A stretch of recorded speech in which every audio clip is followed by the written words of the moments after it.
Hey there, YouTubers. Thanks for tuning back into another video. Today we're going to pick up where we left off talking about the engine and the transmission. I've got some parts here that I've been installing, so I'm going to get you caught up to speed, and let's go ahead and roll the intro and get this party started.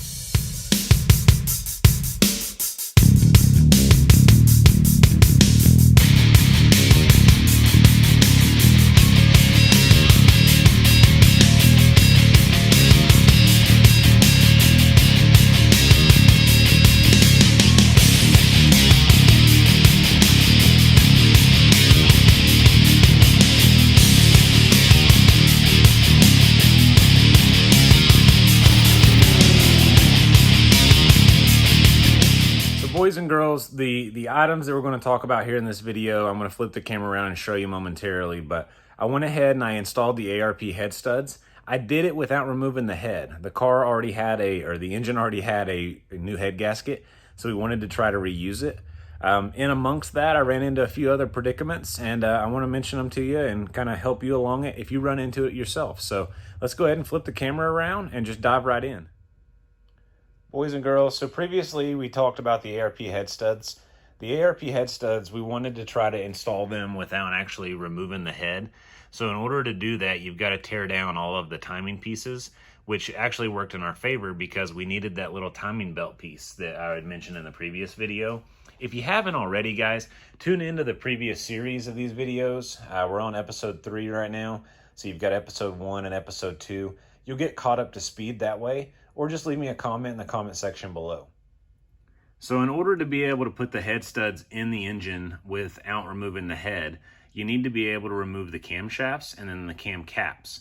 So by doing what we've done here, you go ahead and you loosen the crank bolt here and then remove the drive belt. Once you've got it off, you'll be able to remove the 10mm bolts that hold on the lower timing cover. I actually went ahead and picked up some additional timing covers, but the way that it's situated, the upper timing cover that we've got doesn't have the backing piece, which is actually what it fastens to in here. And by not having that piece, we can't use it. So for those that got your hopes up, I'm sorry. It's not going to work out in our favor, but it'll still, be a little jive turkey here. So after you've got the timing cover off, you'll be able to expose the timing belt, release the tension. Prior to doing that, you want to line up your cam marks just so that way you've got peace of mind and you can put it back in the exact same order. I'm not going to cover any of that here in the video as I've already done it, but I'm just going to walk you through the steps that I did. So once you got that loose there, you'll be able to move up to the cam caps. The cam caps are 10mm bolts, and be super careful with these. When you go to remove them, just remove them with a 3/8 ratchet. They're not very tight to begin with, and when you go to reinstall them, you want to snug them all down by hand, and then you want to make sure that they're light foot-pounds of torque. There's a lot of misleading information out there on the internet, which is what's going to bring me into my next little piece here. So on the reinstall, I actually damaged this bolt, so I'm going to have it extracted. And after a lot of reading and research last night, this happens to a lot of people. So if it's not happened to you yet, it likely will. Sometimes you can actually turn these out with a little screwdriver and just kind of get it to where it gets way back out since it doesn't have a lot of torque under it.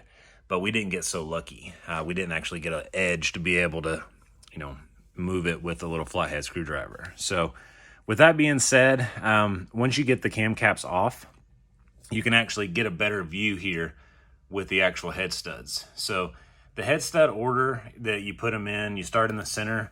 You go 1, 2, then you go 3, 4, 5, 6, 7, 8, 9, 10.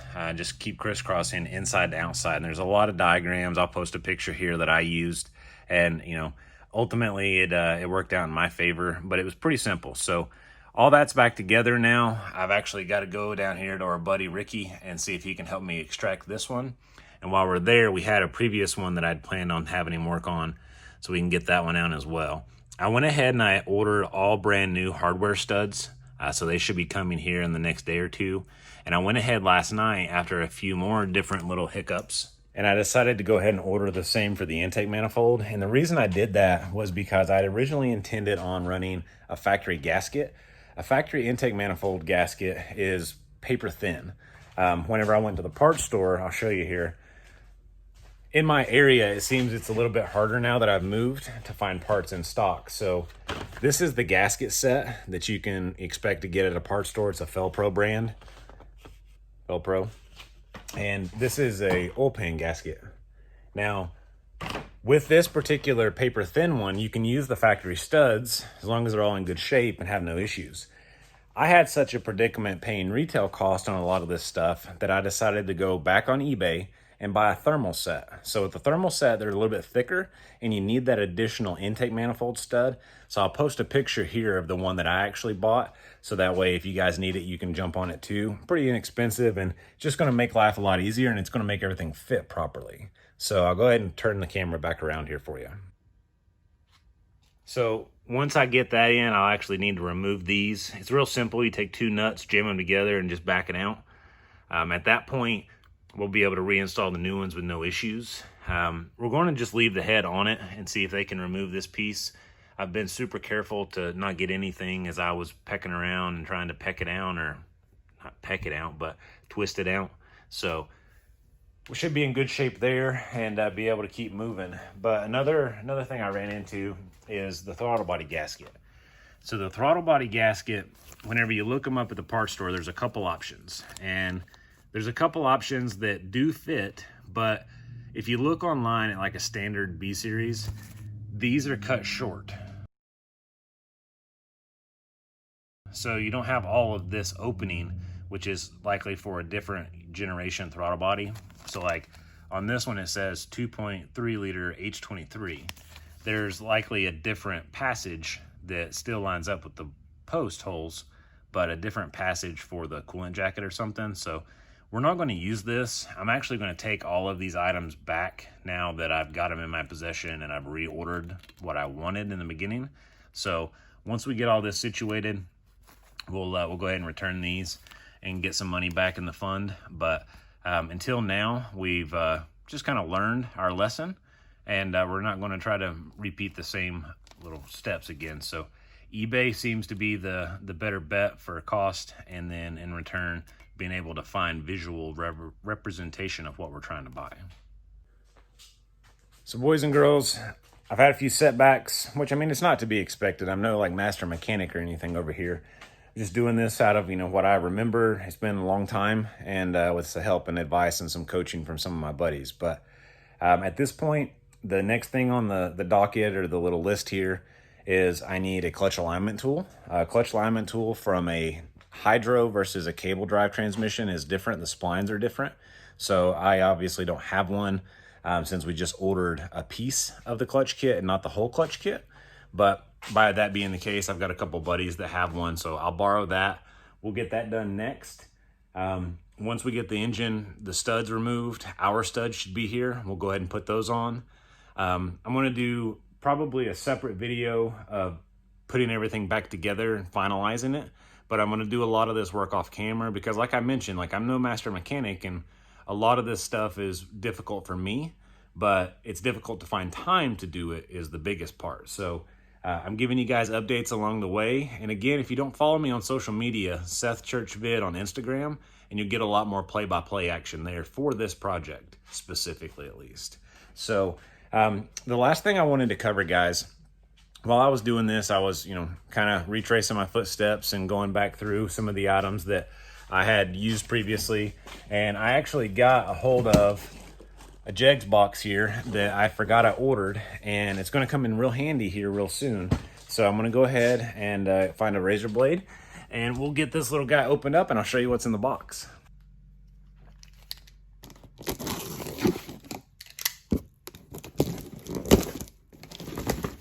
So inside this box, folks, is a tool that's going to make our life a lot easier. And if I can get it out of here, this is a lot more difficult one-handed than I thought. So that's much better. So what I have here is a jam nut tool, which is what you can use on a 10mm valve nut to be able to adjust the valves on like a Honda or Toyota, anything with like the overhead valve adjustment piece. So the way this works, this is actually what holds the nut, and then inside of it is a flathead screwdriver, and it works here on your adjustment pieces.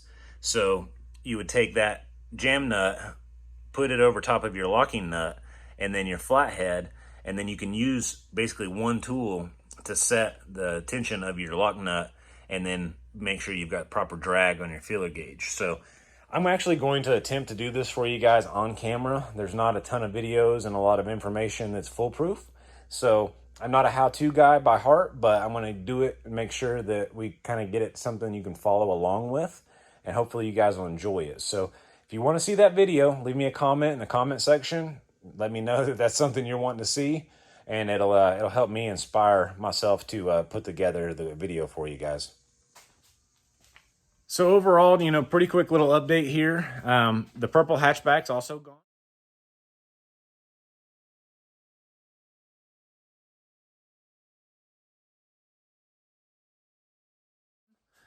The four-door that you've seen on social media is also gone.